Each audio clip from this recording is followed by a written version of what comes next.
तो ये है हमारा पीएनपी ट्रांजिस्टर, क्योंकि ब्लैक वाली वायर से हमें इसका बेस का पता चला। आप देखेंगे कि बाकी की दोनों पिनों पर हमें एक वैल्यू शो हो रही है मल्टीमीटर में, अगर आप देखेंगे तो इस तरीके से हम लोग टेस्टिंग करते हैं कि ट्रांजिस्टर क्या होता है।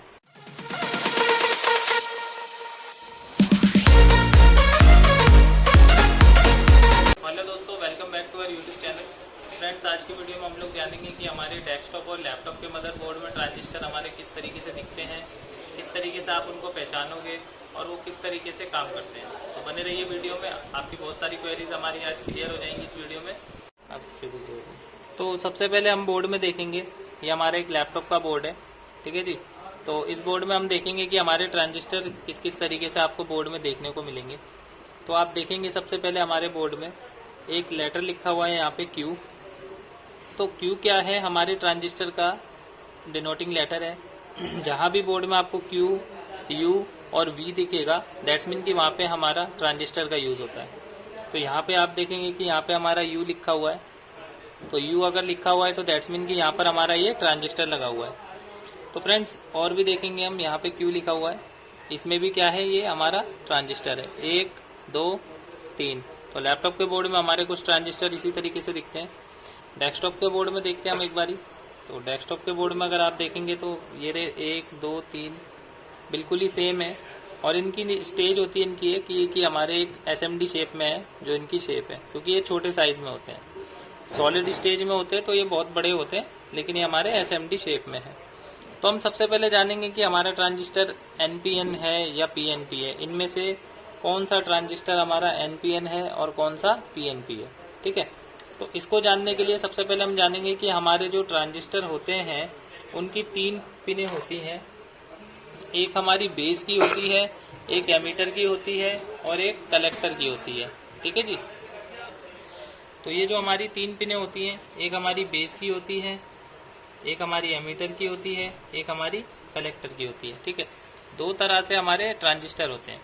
तो जब आप इनका सर्किट अंदर से डायग्राम देखेंगे तो आप पहचानेंगे कि अगर हमारा एरो अगर बाहर की तरफ आ रहा है तो ये एमीटर की पिन है, और अगर हमारा एरो अंदर की तरफ जा रहा है तो ये हमारी PNP ट्रांजिस्टर है, और अगर एरो बाहर की तरफ आ रहा है तो ये NPN ट्रांजिस्टर है, ठीक है।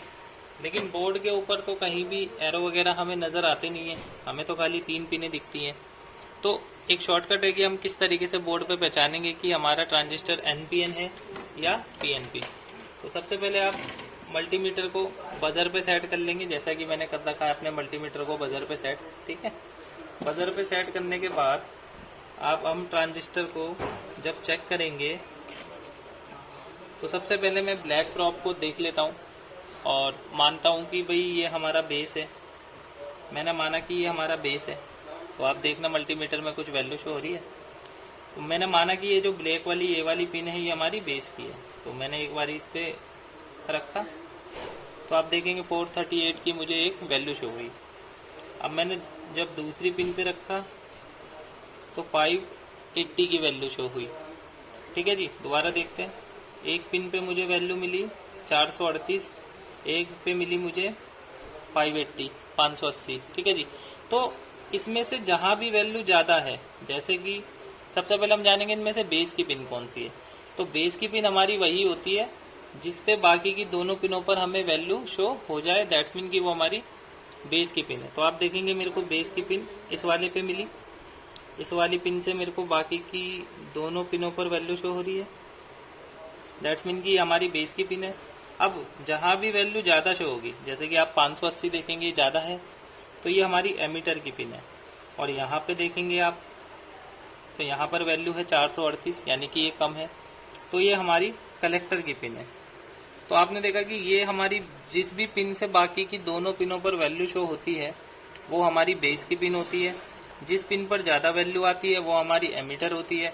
जिस पिन पर हमारी कम वैल्यू आती है वो हमारी कलेक्टर होती है। अब हमें ये तो पता चल गया, लेकिन अब हम देखेंगे कि ये ट्रांजिस्टर NPN है या PNP। तो अगर ब्लैक वाली वायर से आपको बेस का पता चलता है तो ये हमारा PNP ट्रांजिस्टर होगा, ठीक है जी। और अगर रेड वाली प्रॉप से हमें बेस का पता चलता तो ये हमारा NPN ट्रांजिस्टर होता, ठीक है। दोनों में काफ़ी डिफरेंस। तो अभी हमने देखा था कि हमारा जो ट्रांजिस्टर हमने बोर्ड में ढूंढा था वो हमें मिला था अपना क्या कहते हैं ब्लैक वाली वायर से, जिसका हमें बेस मिला था वो हमारा पीएनपी ट्रांजिस्टर था। तो अब हम रेड वाली वायर से किसी का बेस ढूंढेंगे। तो आप देखेंगे यहाँ पे 2 ट्रांजिस्टर लगे हुए हैं ये। तो मैं अब इस वाले ट्रांजिस्टर को देखता हूँ कि ये वाला हमारा कौन सा ट्रांजिस्टर है। तो सबसे पहले मैं प्रोब को मानूंगा, आप मानेंगे, अंदाज़ा लगाएंगे कि भाई ये बेस की पिन हो सकती है। तो मैंने माना कि हमारी बेस की पिन है। फिर मैंने एक बार यहाँ पर प्रोब लगाई, तो यहाँ पे मेरे को एक 525 वैल्यू शो हुई मल्टीमीटर में। अब मैंने दूसरी इस तरफ लगाई, यहाँ पे 722। तो हम जानते ही हैं कि जहाँ भी वैल्यू, सबसे पहले बेस की पिन कौन सी हुई, ये रेड वाली, जहाँ पे मेरी रेड प्रोब है, क्योंकि इस प्रोब से बाकी की दोनों पिनों पर हमें एक वैल्यू शो हो रही है। दैट्स मीन कि हमारी बेस की पिन है। जिस पर वैल्यू कम शो हुई वो हमारी कलेक्टर की पिन है, और जिस पिन पर हमारी वैल्यू ज़्यादा शो हुई वो हमारी एमीटर की पिन है। ठीक है जी। तो ये हमारा ट्रांजिस्टर कौन सा हुआ, ये हमारा ट्रांजिस्टर हुआ NPN। तो NPN ट्रांजिस्टर हुआ, तो यानी कि आपके इसके बेस पर आपको एक हाई वोल्टेज देना है और एमीटर पर इसके कम वोल्टेज होना चाहिए, तभी जाकर ये हमारा ऑन होगा ट्रांजिस्टर। तो हम जानते हैं कि ट्रांजिस्टर का हमारा काम क्या होता है। तो ट्रांजिस्टर का काम हमारा सिर्फ और सिर्फ स्विचिंग कराने का होता है, और कोई काम नहीं होता है। जैसे हम अपने बोर्ड में कोई भी कुछ भी ऑन ऑफ करते हैं, उस तरीके से स्विचिंग कराने का काम हमारा ट्रांजिस्टर का होता है। समझ लो। तो फ्रेंड्स, देखा आपने कि ट्रांजिस्टर को हम लोग किस तरीके से अपने मदरबोर्ड के अंदर फाइंड आउट करते हैं, किस तरीके से आप उसे टेस्ट करोगे। तो अगर आप भी लैपटॉप रिपेयरिंग सीखना चाहते हैं ऑनलाइन या ऑफलाइन, तो आप कांटेक्ट कर सकते हैं। और हमारे यहाँ पर 100% प्रैक्टिकल सिखाया जाता है और लाइफ टाइम सपोर्ट देते हैं हम। हमारे यहाँ पे कुछ दिन फ्री क्लासेस भी होती हैं, तो आप उन्हें भी ज्वाइन करके देख सकते हैं कि यहाँ पे कैसा आपको एटमॉस्फेयर मिलता है। और हमेशा के लिए आपको यहाँ से सपोर्ट प्रोवाइड होगा, चाहे वो ऑनलाइन हो या ऑफलाइन हो। ठीक है फ्रेंड्स, थैंक यू।